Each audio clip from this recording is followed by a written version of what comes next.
Hi, my name is Jane Hahn, and I'm a freelance photographer based in West Africa for the last 11 years. I'm Max Bearak, the Washington Post Africa bureau chief. In October, I traveled with the photographer Jane Hahn to Nigeria's Central Plateau, where we went to investigate what is now Nigeria's gravest security threat, which is a widening conflict between farmers and herders over increasingly scarce land that has resulted in 6 times as many deaths as the conflict with Boko Haram that has dominated global headlines out of Nigeria for the past decade. Violence has erupted time and time again in Plateau State. Even though religious and ethnic differences are easily exploited, the crisis is the result of the growing issues surrounding land disputes due to climate change, overpopulation, a lack of security, and institutional favoritism for the indigent of the state. And we went looking for local solutions and people who are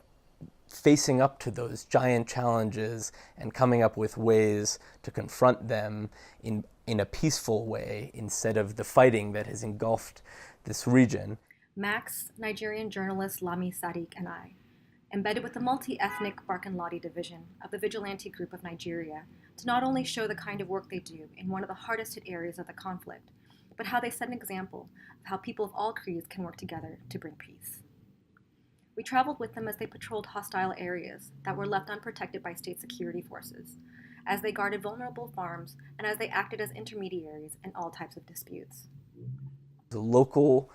vigilante group